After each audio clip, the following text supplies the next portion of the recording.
इयत्ता 9वी, विषय मराठी, इंग्रजी माध्यम. आज आपण आपल्या पाठ्यपुस्तकातील स्थूल वाचनास असलेला पाठ हास्यचित्रातील मुले यावर आधारित स्वाध्याय लेखन पाहणार आहोत व त्यावर चर्चाही करणार आहोत. स्थूल वाचन इस विभाग में जो पाठ होते हैं वो पाठ पर आधारित कोई कृतियाँ नहीं पूछी जाती, बल्कि क्वेश्चन आंसर्स या फिर स्वमत हमें लिखने होते हैं. और इसी कारण यह पाठ याद रखना, बाय हार्ट करना कंपल्सरी हो जाता है. सर्वप्रथम पहिला प्रश्न आहे, फरक स्पष्ट करा. डिफरन्स बिटवीन व्यंगचित्र आणि हास्यचित्र. व्यंगचित्र म्हणजे काय आणि हास्यचित्र म्हणजे काय? तर व्यंगचित्र ये हास्यचित्र की बाद वाली स्टेप है, मतलब अगली स्टेप है. हास्य चित्र में हमें सिर्फ चित्र देखकर हंसी आती है, हमारा मनोरंजन होता है. लेकिन व्यंग चित्र ये कंसेप्ट जो है, इस कंसेप्ट में एक चित्र जो कार्टून की तरह निकाला जाता है और उस कार्टून के द्वारा हमें हंसी तो आती ही है, लेकिन उस चित्र के माध्यम से हमें कुछ बताने की कोशिश की होती है, हमें कोई ना कोई मैसेज दिया होता है. और ये व्यंग चित्र है जो हम अगर गौर से देखें तो ये बात हमारे समझ में आती है. फरक क्या क्या है? तर हास्यचित्रातील तो पुढचा टप्पा आहे आणि हास्यचित्र काय आहे तर फक्त गमतीदार रेषांनी काढलेलं एक गमतीदार छान असं चित्र. व्यंगचित्र हसवतेच, पण त्यातून काहीतरी गमतीदार विचारही मांडलेला असतो. हे पाहून आपल्याला हसू येते. हे पाहून म्हणजे काय? हास्यचित्र पाहून. व्यंगचित्रात हुबेहूब चित्र काढण्याचा प्रयत्न केलेला असतो. हास्यचित्रात एखाद्या विनोदी व्यक्तीच्या वागण्या बोलण्याची गमतीदार हुबेहूब नक्कल केलेली असते. देखो, व्यंगचित्र और हास्यचित्र दोनों में भी एक व्यक्ति को वहाँ पर कॉपी करने की कोशिश की होती है, लेकिन वो कार्टून के माध्यम से विनोदी पद्धति ने मतलब जहाँ पर कोई ना कोई कॉमेडी हो, लोग हंसे, ये दोनों के पीछे का एक महत्वपूर्ण एम होता है और वो एम यहाँ पर पूरा होता ही है. तर अशा प्रकारे आपण काय पाहिलं तर व्यंगचित्र आणि हास्यचित्र यातला फरक. पुढचा प्रश्न आहे, वैशिष्ट्ये लिहा. कोणाची वैशिष्ट्ये लिहायची? तर व्यंगचित्र. जर आधीच्या आपण फरक स्पष्ट करामध्ये पाहिलं तीच वैशिष्ट्ये आपण पुन्हा इथे लिहिणार आहोत. व्यंगचित्र हा हास्यचित्राचा पुढचा टप्पा आहे. व्यंगचित्र हसवते, पण त्याचा केवळ तेवढाच हेतू नसतो. व्यंगचित्र आपल्याला काही सांगू पाहत असते. चित्रापाशी थोडे थांबल्यावर त्यातील गमतीदार विचार लक्षात घेता येतो किंवा लक्षात येतोच. व्यंगचित्राची मालिकाही असते, त्यातून अनेक मजेशीर विचार मांडले जातात. तेच ये अगली स्टेप है. हंसाने की कोशिश, मैसेज दिया जाता है और ये एक गमतीदार मतलब मनोरंजन है. पुढे आहे, व्यंगचित्र हे व्यक्तीचे गुणदोष मांडण्याचे प्रभावी अस्त्र आहे. हा विचार सोदाहरण स्पष्ट करा. अस्त्र म्हणजे आपण त्याला वेपन म्हणू शकतो, शस्त्र म्हणू शकतो. तो ये किस प्रकार व्यंगचित्र एक वेपन है या एक शस्त्र है जिससे द्वारा किसी एक पर्टिकुलर व्यक्ति मतलब एक पर्टिकुलर पर्सन के गुण मतलब अच्छाई, दोष मतलब उसके अंदर कुछ बुराई हो तो वो हम एक पेज पर चित्र के माध्यम से बता सकते हैं. हे आपल्याला स्पष्ट करायचं है. ये बताने के लिए हमें कुछ ना कुछ उदाहरण देने बहुत ज़रूरी है. सोदाहरण मतलब उदाहरण के साथ.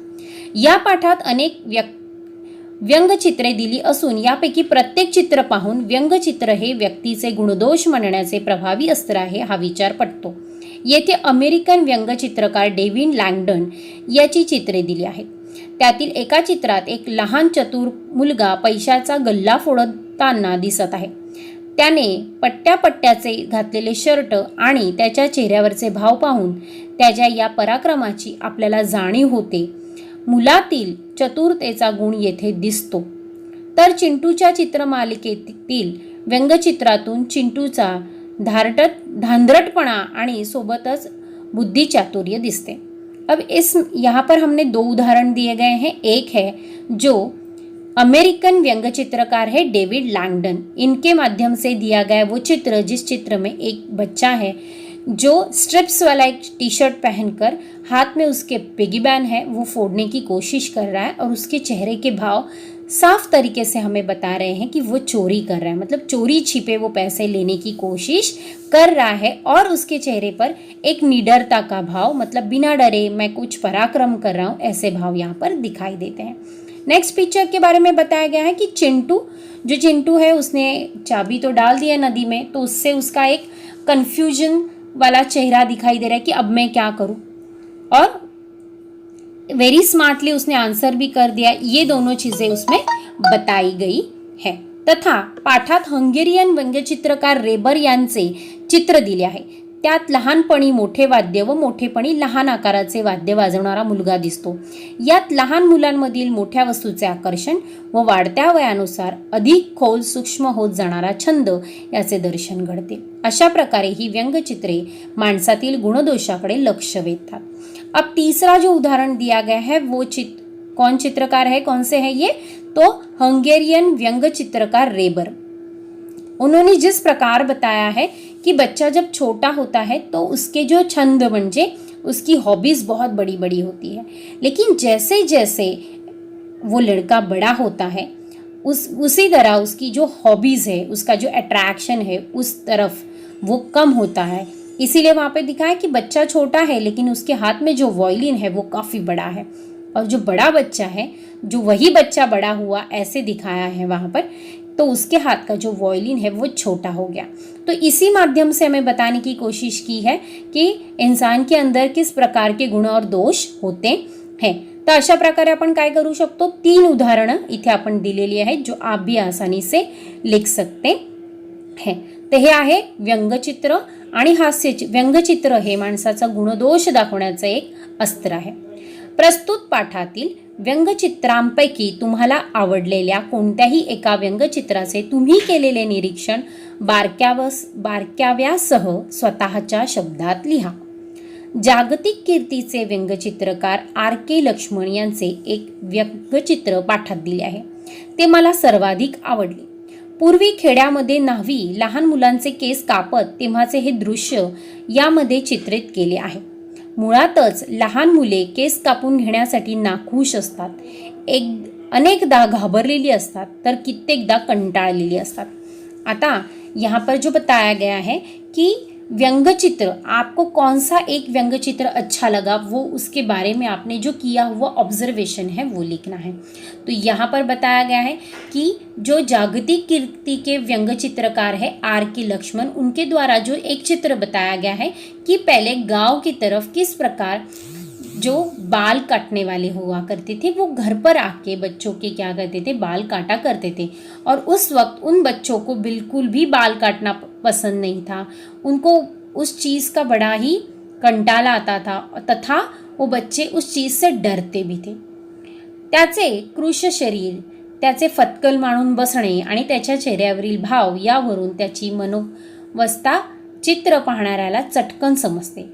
या उलट त्या चित्रातील न्हावी अंगाने धिप्पाड आहे, आपले केश कर्तनालयातील कसब दाखवण्यासाठी तो फार उत्सुक आहे, हे त्याच्या चेहऱ्यावरील भाव व शरीर भाषेतून समजते।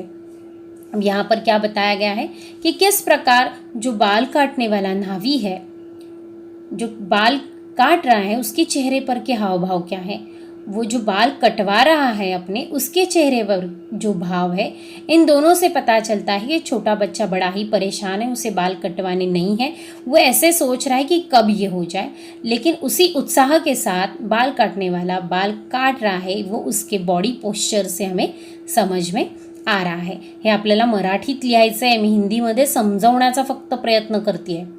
व्यंगचित्र रेखाटणे ही कला आत्मसात करण्यासाठी कोणत्या गुणांची आवश्यकता असते, मतलब अगर आपको व्यंगचित्र बनाने हैं, अगर आप व्यंगचित्रकार बनना चाहते हो तो आपके अंदर कौन सी कलाएं होनी ज़रूरी है, मतलब कौन से स्किल्स होने ज़रूरी है, ये इस क्वेश्चन के द्वारा पूछा गया है।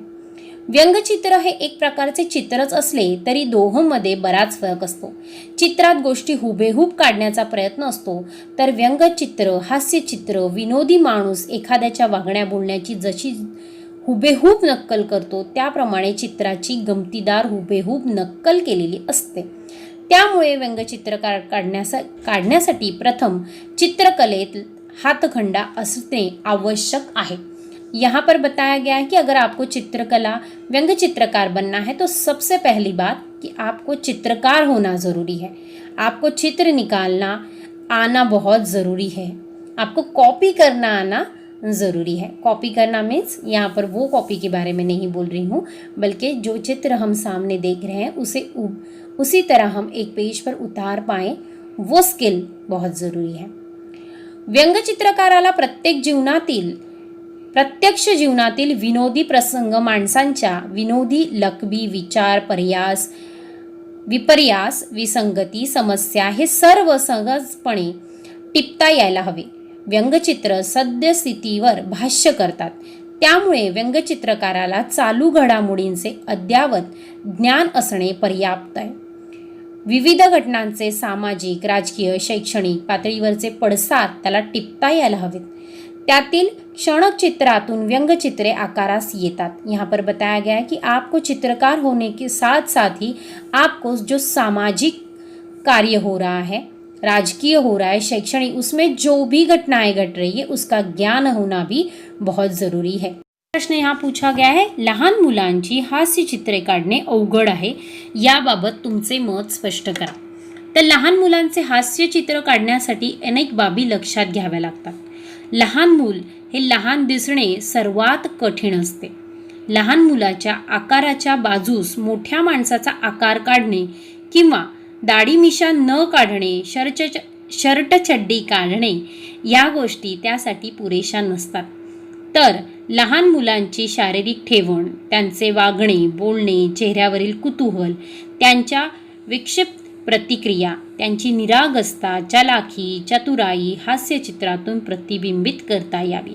यहाँ पर यह बताने की कोशिश की है कि जो छोटे बच्चे हैं उनका चित्र निकालना, मतलब उनको कागज़ पर रेखांकित करना, ये बड़ी मुश्किल बात है। इसके लिए सिर्फ उनका आकार, मतलब उनका शेप छोटा हो या उनके बाजू में एक आकार बड़ा होकर, ताकि वो बड़ा इंसान दिखाए, उसे दाढ़ी मूछ निकाले, उनको अगर शर्ट चड्डी काढणे या गोष्टी पुरेशा नसतात तर त्यासाठी हमारे पास ऑब्जर्वेशन होना बहुत ज़रूरी है। छोटे बच्चे बोलते कैसे हैं, उनके चेहरे पर कौन से भाव होते हैं, उनकी प्रतिक्रिया कैसी होती है, इनका हमें ऑब्जर्वेशन करना बहुत ज़रूरी होता है। लहान मुलांचे चित्र काढताना त्यांचा एकूण आकार लहान असावा लागतो व त्याच्या शरीराच्या प्रत्येक अवयवांचा आकार त्या प्रमाणात लहान असणे गरजेचे असते। हातापायांची बोटे लहान, त्याची नखे लहान, नाक ओठ लहान, भुवयासुद्धा लहान किंवा एका रेषेच्या काढाव्या लागतात। अशा प्रकारे लहान मुलांचे चित्र काढताना अनेक बारीक सारीक गोष्टींकडे लक्ष द्यावे लागते। वही यहाँ पर सिर्फ बताया गया है कि अगर छोटा बच्चा हम निकाल रहे हैं तो उसके चेहरे पर के भाव, उसकी प्रतिक्रिया देने की एक प्रकार की उसकी ढप जो होती है वो ध्यान देना बहुत ज़रूरी है। लेकिन उसी के साथ साथ उसका आकार, उसके हाथ पैरों का आकार, उसके नाखून, उसकी आँखें, उसके होंठ, उसकी नाक, ये सारी चीज़ें उसी आकार को मैच करने वाली होनी बहुत ज़रूरी है, तो ही वो छोटा बच्चा लगता है। इसी प्रकार हमें बताया गया है कि हास्य चित्र निकालते वक्त अगर आप छोटे बच्चे का हास्य चित्र निकाल रहे हैं तो ये सारी चीज़ों का ध्यान रखना बहुत ज़रूरी है। तर अशा प्रकारे आपण स्वाध्याय लेखन पाहिलेलं आहे। थँक्यू सो मच, धन्यवाद।